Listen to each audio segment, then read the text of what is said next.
Berawal dari iseng siswa SMA bernama Top mendadak kaya raya. Ia sukses menjual item langka di game online dengan harga fantastis. Jiwa mudanya bergejolak, uangnya langsung dihamburkan untuk foya-foya, termasuk membeli mobil demi flexing di depan gebetannya. Gaya mengemutinya ugal-ugalan, parkir sembarangan hingga memicu kemacetan yang membuat pacarnya dimarahi warga. Orang tuanya syok melihat Top membawa mobil dan menuduhnya mencuri. Top tidak peduli, ia terus kecanduan berbisnis item game hingga lulus sekolah. Bahkan tampil pusing saat dirinya dinyatakan gagal masuk universitas bergengsi. Sialnya lagi, akun gamenya diblokir permanen karena melanggar aturan transaksi. Kehabisan akal, Tom membodong DVD player untuk dijual kembali, namun ia tak sadar sudah diberikan barang cacat dan palsu. Sang pemilik toko lepas tangan, membuat Tom mengamuk dan menghancurkan etalase toko. Pulang dengan kerugian besar, barulah Tom mulai mau mendengarkan nasihat keras dari ayahnya. Bukannya kapok, Tom malah nekat mencuri jimat pusaka keluarganya untuk dijual ke kolektor demi modal. Uang itu memang dipakai untuk bayar kuliah, tapi kelakuannya tak berubah. Masih saja bolos kelas dan menyuruh teman merekam materi, lalu lebih memilih bucin menemani pacarnya latihan drama.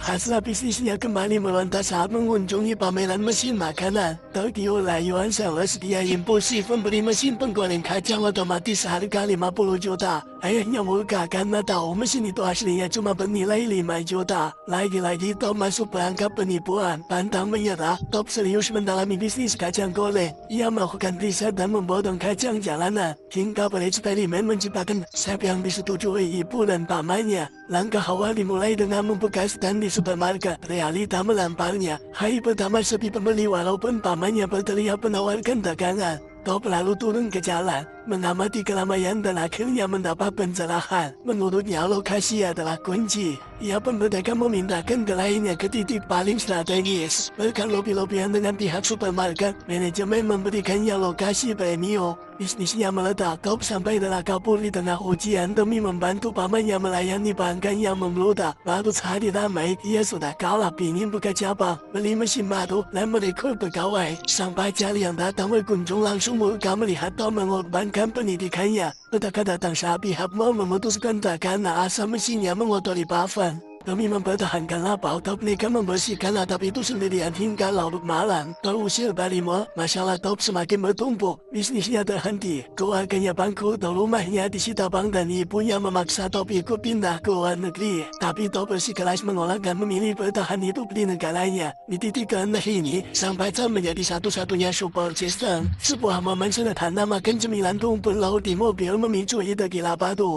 Top menjual sisa mesin kacangnya, lalu membodong rumput laut mentah, dan merelakan sisa hartanya hanya demi eksperimen. Berhari-hari ia dan pamannya menggoreng, tapi rasanya selalu gagal total. Kondisi semakin kelam saat pamannya jatuh pingsan akibat kelelahan. Ditinggal sendirian, Top terus menggoreng hingga pada lembaran rumput laut terakhir, ia sukses menemukan teknik sempurna dengan rasa yang luar biasa lezat. Pamannya pulih, mereka kembali berjualan di mall dan produknya laris manis. Namun kebahagiaan itu hancur saat sang ibu menelpon dan mengabarkan bahwa ayahnya meninggalkan hutang raksasa sebesar 12 miliar. Rumah mereka sudah resmi ditahan dan tidak bisa kembali lagi. Dilanda penyesalan, Top mencoba menebus kesalahannya dengan mendengarkan rekaman materi kuliahnya. Dari situlah ambisi liarnya kembali muncul. Ia harus memasukkan produknya ke jaringan minimarket terbesar di dunia. Bermodal tekad baja, Top menerobos kantor pusat minimarket raksasa tersebut. Sempat diabaikan berjam-jam, ia akhirnya bertemu manajer pemasaran yang langsung mencibir kemasan produknya yang dianggap tak layak jual.